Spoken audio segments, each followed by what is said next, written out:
desechar es algo sencillo, no vamos a detenernos, pero es quitar, ¿sí? Antes o durante, ¿sí? Porque es una acción continua, no es un momento solo, es una acción continua de quitar. ¿Qué cosa? La inmundicia y la abundancia de malicia. En esto me detengo un ratito. Cuando Santiago usa la palabra inmundicia, está hablando de todo tipo de impureza. Ahora, en la antigüedad esta palabra se utilizaba también para, cuando vamos al original, ¿no? Se utilizaba esta palabra para describir algunos problemas en la audición. Y eso me llamó la atención, ¿por qué? Porque estamos hablando de oír la palabra, de recibir la palabra. ¿Vieron cuando tenemos el oído tapado de cera? Bueno, vamos a dar cuenta que en la antigüedad le llamaban, bueno, tiene ahí inmundicia, tiene impureza, que está produciendo que no escuche. Yo te lo explico con mis palabras, pero la misma palabra era utilizada para describir esos problemas auditivos. Y puntualmente la palabra habla de las impurezas. Ahora, Santiago es bastante claro, obviamente es Dios inspirando a él, pero verdaderamente es sorprendente cuando entendemos la palabra. ¿Qué dice Santiago? Quiten toda inmundicia, quiten toda impureza, pero puntualmente estamos hablando de la palabra. Entonces, ¿qué dice? Quiten todo lo que le está produciendo no oír la palabra. Quiten toda esa inmundicia, esa impureza que está tapando sus oídos y no está produciendo o no estamos logrando escuchar. Eso es lo que está queriendo decir Santiago con esa palabra. ¿Por qué no decía quiten todo pecado? ¿O por qué no empieza a mencionar los pecados? Bueno, puntualmente por esto. Debemos quitar todo lo que está produciendo que no escuchemos. Pero en segundo lugar, ¿qué más dice? Abundancia ¿de qué? De malicia. Ahora, la abundancia de malicia está hablando de pecados desenfrenados. Yo puse acá a la luz de o a la mirada de la sociedad, no a la de Dios, a la mirada de la sociedad, son esos pecados que pasan los límites, ¿no? Ahora, cuando un pecado pasa los límites a la vista de la sociedad, es porque ya es una vida gravemente corrompida, una vida donde abunda la maldad y pasamos los límites. Cuando Dios dice hay abundancia de malicia, está hablando de esa vida que está verdaderamente no somos corruptos, eran personas salvas, pero está hablando de esa vida que está llena de pecado, donde abunda el pecado. Ahora, donde abunda el pecado, eso produce que dejemos de escuchar la voz de Dios. No porque tengamos simplemente impurezas, inmundicias, sino porque nuestro corazón está entregado ¿a qué? Al pecado. Entonces, son dos palabras verdaderamente justas que el Señor pone. Dice ahí, mientras más pecamos, más insensibles nos ponemos frente a qué? A la palabra de Dios. Mientras más ocultamos el pecado y no lo exponemos, no lo quitamos, más difícil se hace recibir la palabra. No vamos a buscar por el tiempo, pero Efesios 4:19, muchas veces lo he leído, y Miguel lo mencionó, que dice que nuestra antigua vida, dice, no sean como otros gentiles que viven en la vanidad de su mente, ¿sí? Los cuales después que perdieron toda sensibilidad, ¿qué pasó? Se entregaron con avidez a toda clase de inmundicia. Efesios 4:19. al final se lo voy a buscar. Pero dice así: los cuales, después que perdieron toda sensibilidad, se entregaron a la lascivia para cometer con avidez toda clase de impureza.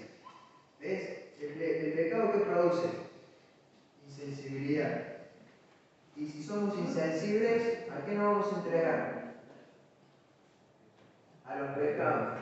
Pero no simplemente pecaditos, como una mentira, como un rechazo. Nuestra vida va a producir verdaderamente corrupción. Entonces, yo acá me quise tomar el tiempo de responder una pregunta que solemos tener, que yo también me lo hice a mí en lo personal, cuando llevaba una vida, ¿no?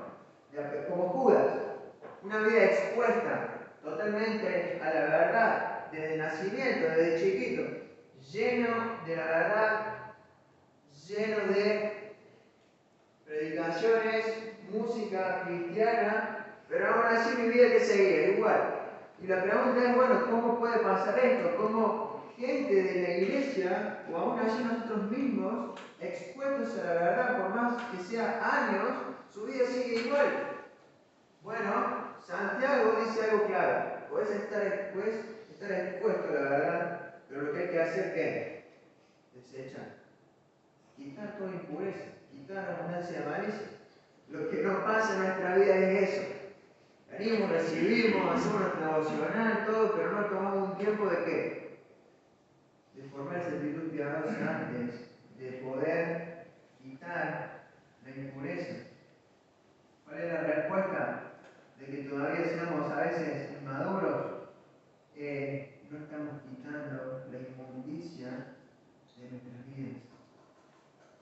Ahora, antes de pasar a la otra parte, que es la parte de hacer la palabra, dice ahí que, bueno, debemos que desechar toda inmundicia y abundancia de malicia, ya lo definimos y después lo van a tener en el grupo.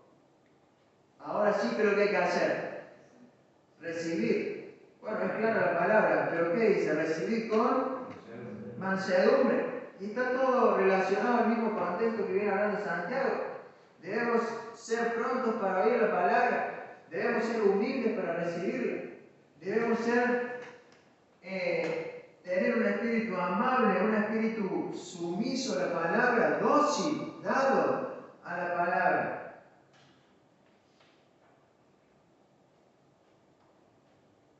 Pero además, la palabra mansedumbre significa eso. Pero no nos olvidemos de desechar. Entonces, debemos recibir con mansedumbre, sumisos, humildes, dóciles a la palabra. Pero cuando hablamos de desechar, estamos hablando que también en nuestra vida no debe estar lo contrario. Cuando recibamos la palabra no debe ser recibida ¿con qué? Con orgullo.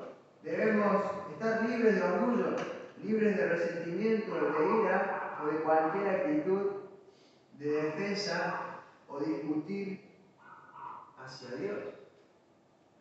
¿No? Debemos recibir con mansedumbre la palabra. Por favor, Fer, ¿puedes buscar Marcos 8:15 y Joaquín, ¿puedes buscar 1 Tesalonicenses 2:14? Los otros versículos no los vamos a leer, que tengo anotado, pero estos dos sí. Recibir con mansedumbre. ¿Qué dice Marcos 8:15? Cuando lo tenga Fer, lee. Y él les mandó diciendo: mirad, guardaos de las levaduras de los fariseos y de la levadura de los Herodes. ¿Marcos 8:15? Sí. Me parece que me confundí.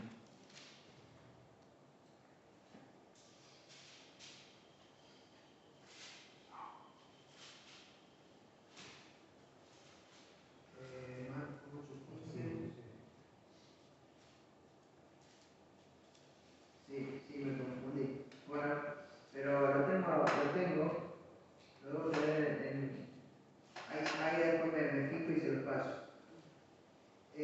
y Primera Tesalonicenses 2:14. Dice, porque vosotros, hermanos, vinisteis a ser imitadores de la iglesia de Dios en Cristo Jesús con gran poder, pues habéis padecido de vuestra propia nación las mismas cosas que ellas padecieron y el judío. Bien.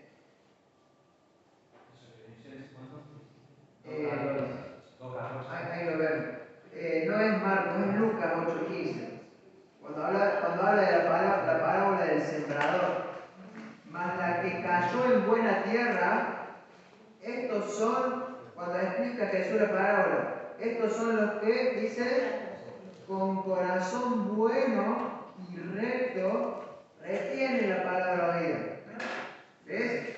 Recibir con mansedumbre, sumisos, dóciles, sin orgullo, sin resentimiento, con ese corazón bueno y recto, ¿para qué? Para que podamos retener la palabra y por lo tanto dar fruto con perseverancia, ¿no? Evitando de poder recibirlo con mansedumbre. Y el otro versículo dice, no, el otro después se lo busco. Ahora, después sigue diciendo la palabra implantada. Bueno, sabemos que es la palabra de Dios, pero ¿a qué se refiere con la palabra implantada? Bueno, es esa palabra que es sembrada. ¿Ves? Acá la palabra se está implantando en sus vidas. Se está sembrando en sus vidas. En mi vida también. Cuando estaba estudiando, la palabra era ¿qué? Sembrada. Era implantada. Ahora, esa palabra que es sembrada, Dios habla de la palabra del sembrador. Y debemos ser mansos para recibir esa palabra que fue sembrada. Hay muchas clases de corazones, muchas clases de tierra, dice la palabra, la parábola, ¿no? Pero debemos tener ese corazón que dice que es de buena tierra, recto, bueno, para retener. Y por lo tanto, si la retenemos, no es simplemente una palabra sembrada, sino que ¿qué? Que echa raíz. Y cuando echa raíz, ya no es una palabra sembrada, sino que ya pasa a ser una ¿qué? Una convicción. Y si es una convicción, nada nos puede mover. ¿Sí? Está el versículo que dice que bueno, no vamos a ser movidos por diferentes vientos de doctrina. Cuando la palabra implantada, sembrada acá, cada domingo, en tu diario vivir, es retenida, hecha raíces, y al echar raíces forma la convicción en tu vida, la verdadera vida que Dios quiere, la forma de vida cristiana que Dios quiere para permanecer firmes. Entonces ya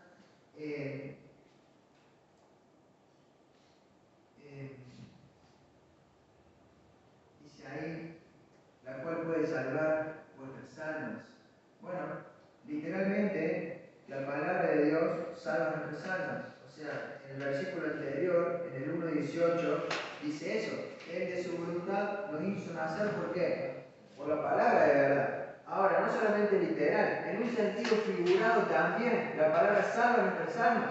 Segunda de Timoteo 3:16, versículo conocido, dice que la palabra es útil para enseñar, para redarguir, para corregir, para instruir en justicia. Primero de Pedro dice que si todas las cosas que adquirimos frente a la verdad las tenemos en nosotros, no vamos a caer jamás. Eso no habla de que vamos a estar sin pecado, sino que no vamos a dudar frente a la verdad.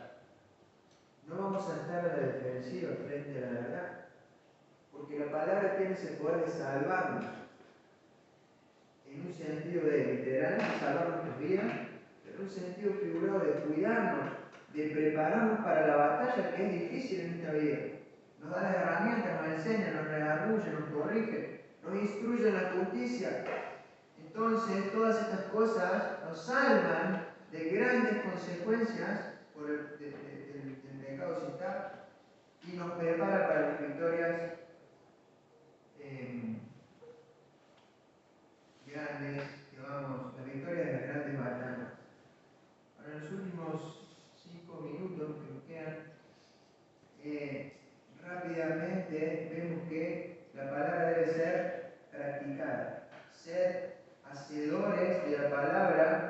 tan solamente que oidores, engañándonos a vosotros mismos. Bueno, recién hablaba, ¿no? Si somos solamente oidores, va a haber una respuesta de rechazar. ¿Y eso produce qué? No produce la vida que Dios quiere, pero también a veces recibimos la palabra y cuando hablamos del mandato de ser hacedores, el Señor está hablando puntualmente de que hacer todo lo que mencioné recién, de crear una actitud piadosa, de recibirla, de desechar la inmundicia, de recibir la palabra, hacer todo eso que lleva un gran esfuerzo, no alcanza. No alcanza. Porque ¿qué dice el versículo 22? Pero sed hacedores. Y acá es cuando se empieza a ver días o la fe nuestra. Santiago lo que va a hacer probar la fe de la persona. Lo va a probar en su vida de oración, lo va a probar en la relación con personas, lo va a probar, por ejemplo, acá, en el tema de hacer la palabra. Y la prueba es esta. Bueno, hay que hacer un gran sacrificio para recibir la palabra, pero no alcanza. Eso hay que ser ¿qué? Hacedores. Y se ve ahí, yo puse que acá se ve el corazón conforme al corazón de Dios. Porque ya lo primero es difícil, pero pensar que hay todavía más camino por recorrer y tomar la actitud de seguir avanzando, de seguir esforzándonos para alcanzar la vida justa que Dios quiere formar, refleja un corazón que ama a Dios, que le teme, que quiere adorarlo. Ahora dice ser hacedores y no tan solamente oidores, y le quiero leer una frase. Y no tan solamente oidores, engañándoos a vosotros mismos. Muchos determinan su piedad por la cualidad de oír buenas predicaciones o incluso leer cada día la Biblia en lugar de medir la piedad, ¿sí? O de determinar la piedad según la acción y la obediencia. Eso es un autoengaño, pensar que estar expuesto a la verdad nos hace maduros. Es triste ser engañado, pero miserable autoengañarse. ¿Se entiende la idea? Yo había dado el ejemplo de Judas. Judas estuvo expuesto a la verdad, grandemente, aún más que nosotros. Pero eso no alcanzó, porque él no quiso obedecer. Entonces, ¿eso qué produjo? ¿Qué produjo? ¿Qué produció? Produjo, claro, ninguno de estos aquí. ¿Qué produjo? Un autoengaño en Judas, que nos llevó a esa grave consecuencia. A veces nos autoengañamos por la cantidad de cosas que hacemos, o por la acción, y no por la acción a la piedad, ¿sí? A la palabra. No alcanza con exponernos solamente a la verdad, es más, nos hace daño. Debemos obedecer la palabra. Y acá pone algunos ejemplos. El mandato dentro de la práctica de la palabra, y va a describir el que es solamente oyente y el que es hacedor. Porque si alguno es oidor de la palabra, y no tan solamente, porque si alguno es oidor de la palabra, pero no hacedor de ella, este es semejante al hombre que considera en un espejo su rostro natural. Bueno, un montón de veces lo hemos leído, ¿no? Porque él se considera a sí mismo y se va y luego se olvida cómo era. Ahora, acá está describiendo al que es solamente oyente, ¿no? La persona que se ve en el espejo y se autoengaña, ¿sí? Dice que está bien o superficialmente, ¿cómo se pone? Bien, porque la cara después lo de la mochila. Se ve en el espejo, se acomoda superficialmente, estoy bien y me voy. Ahora, después te fuiste en el auto, te fuiste en la moto, llegaste al lugar y cuando llegaste al lugar, bueno, algunos sí van al baño y se ven de vuelta, ¿no? Pero cuando llegamos al lugar, todo lo que nos preparamos se nos olvida generalmente, ¿no? O paraste a comprar en un kiosco y no te pones a ver, no sé, algunos sí. Pero la idea es, ¿no? Verse, exponerse frente a algo. En la antigüedad el espejo no era como el espejo nuestro. nos vemos porque nos vemos bien y nos vamos. En la antigüedad había que ser bastante, tenían las personas que esforzarse para poder verse, porque era un metal pulido. Entonces, debía haber luz, debía haber claridad, debía haber un ángulo. Bueno, vieron que a veces, los jóvenes en TikTok, en Instagram, vieron que está ese filtro que, por ejemplo, te pones una altura de la cámara y te agranda la cara. O en otro momento te la ensancha, o te agranda los ojos. Eso es lo que pasaba con el metal antiguo. Había formas que vos te ponías y tu cara era distorsionada. Entonces, necesitabas atención. Necesitabas un esfuerzo ahí para encontrar y poder arreglarlo. Pero Santiago habla que por más que había un esfuerzo, más que hoy,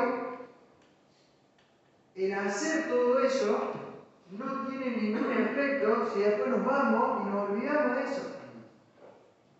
El ponernos frente a la palabra de Dios y que la palabra de Dios sea un espejo en nuestra vida y refleje las cosas que están mal,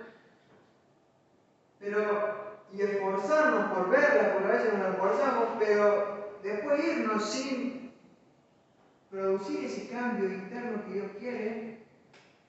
Decimos, cambiamos algo superficial, nosotros engañamos, nos vamos. Eso es lo que verdaderamente trae una consecuencia grave. Eso es el autoengaño, ¿no? Aún así esforzándonos, invirtiendo tiempo, como por ahí nos pasa o me pasa, ¿no? Invertimos tanto tiempo y a veces no obedecemos la palabra, ¿no? Nosotros engañamos. Entonces, eso es lo que está describiendo Santiago. Esto es el autoengaño espiritual en un creyente superficial. Se siente cómodo mirándose en el espejo de la palabra de Dios sin hacer ningún esfuerzo por cambiar su vida. Claro, porque cambiar trae un esfuerzo. Lo vimos recién. Es difícil tener esfuerzo, tener compromiso, quitar la inmundicia, quitar la malicia, recibir, ¿sí? Autocontrolarse. Claro, eso trae un esfuerzo. Y dice ahí, bueno, el creyente a veces se siente cómodo, quedándose como está, oyendo la palabra, pero no generando ningún esfuerzo frente a eso. Moisés fue claro cuando dijo a Josué, esfuérzate y sé valiente. No es lo que él iba a enfrentar, sino en esforzarse y ser valiente en cumplir con la forma de la palabra. Y por último ahí, el hacedor de Espíritu, no solamente el oidor, describe también el hacedor, ¿sí? Mas el que mira atentamente en la perfecta ley, la de la libertad, y persevera en ella, no siendo olvidadizo, sino hacedor de la palabra, este será bienaventurado. El hacedor de la palabra, ¿escucha la palabra o no? Sí. ¿El que es solamente oidor también? Sí. ¿Pero qué hace el hacedor? Cuando escucha, mira atentamente. Se examina. ¿Sí? El espejo de la palabra, mira atentamente. Y fíjense cómo el hacedor considera la palabra, la considera como una perfecta ley. Mas el que mira atentamente en la perfecta ley, y la define también como la de la libertad.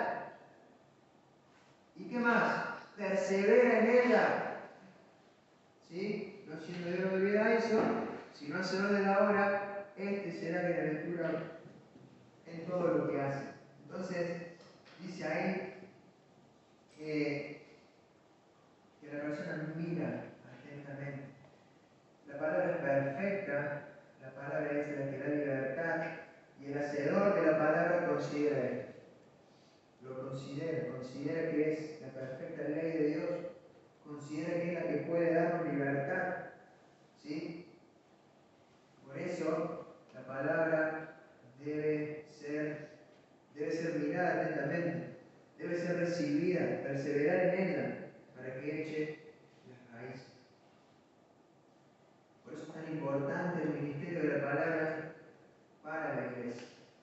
Por la autoridad que tiene la palabra para formar, ¿sí?, la vida justa que Él quiere formar y por lo suficiente que es para lograr eso y vivir en fidelidad a Dios.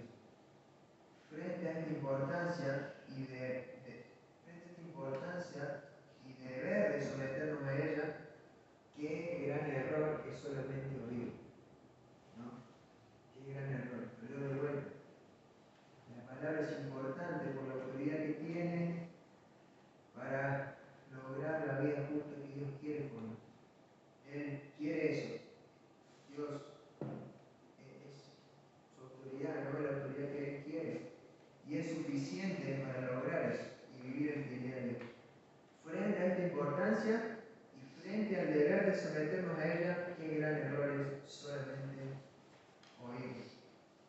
Y yo recién expliqué lo que es ser bienaventurado en todo lo que hace. El hacedor de la palabra, ¿qué hace? Lo que está dentro del propósito de Dios. Y lo que está dentro del propósito de Dios, Dios lo bendice. Lo que está fuera, no. Por eso a veces se saca el contexto y bueno, vas a ser bienaventurado en todo lo que hagas. Y te vas a comprar un auto, y te vas a hacer la casa, si seguís a Dios, vas a ser exitoso. No, no está hablando de eso. Dentro del propósito, Dios bendice. ¿Sí? Había una necesidad